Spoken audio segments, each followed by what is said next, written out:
দিদি দিদি ওগুলো রাখো রাখো দিদি, দাঁড়াও এক মুহূর্ত। দিদি তুমি তুমি এ বাড়ির সবার থেকে বড়, এই বাড়ির কর্ত্রী। তুমি তোমার ঘর ছেড়ে কোথাও যাবে না দিদি। তুমি তুমি একটু শান্ত হও। আমি মইনকে বুঝিয়ে বলবো, বিনোদিনী নয় আমার ঘরে থাকবে। না না মেজবো, আমি কোনো মাতা টাতা নই।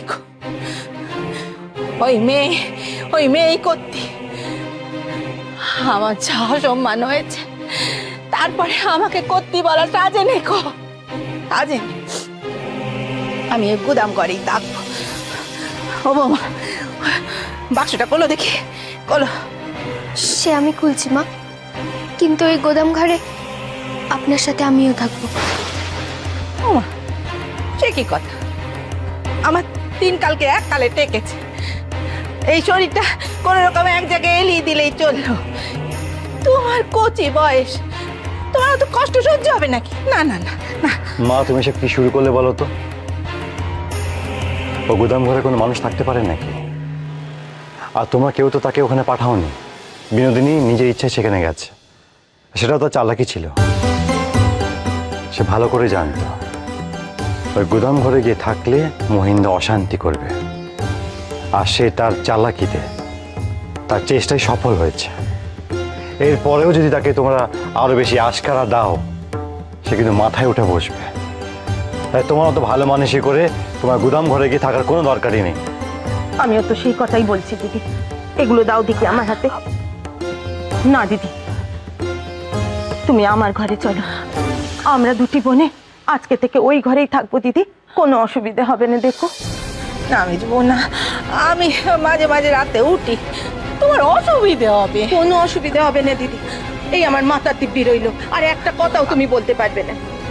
দিদি আমার ঘরে চলো। কি ব্যাপার মা বাবু, কি হচ্ছিল এখানে?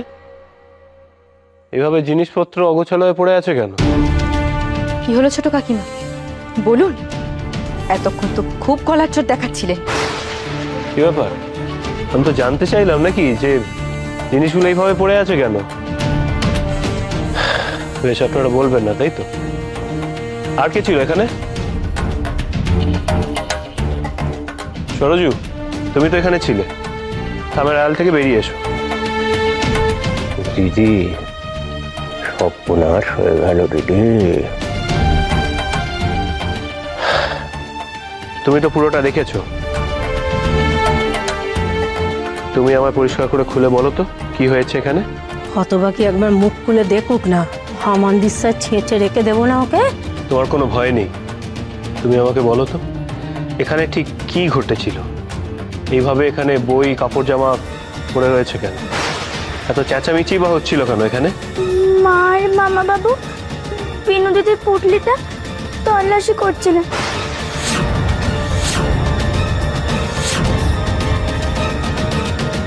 ওনারা ভেবেছিলেন যে বিনোদিনী পুটলিতে করে গয়নাগাটি নিয়ে যাচ্ছে।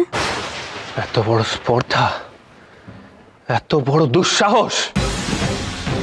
কোন অধিকারে একজন ভদ্র মহিলাকে এইভাবে অপমান করলে এই বাড়ির ভেতর? হ্যাঁ, ছি ছি ছি ছি ছি। ছোট কাকিমা, একজন মহিলা হয়ে তোমার এটা করতে রুচিতে বাঁধলো না? ছি।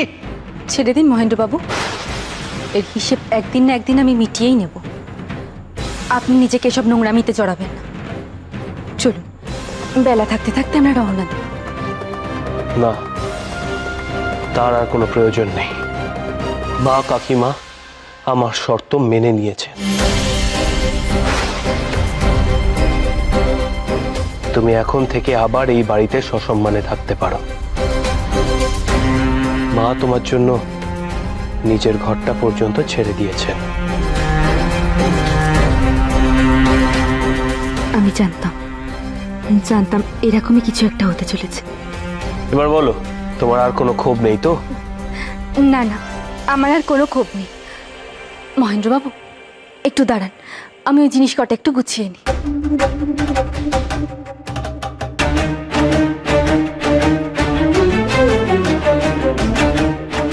মহেন্দ্র বাবু একটু দাঁড়ান, চলি তাহলে। ভাগাড়ে নয়, ওপরে আমার ঘরে।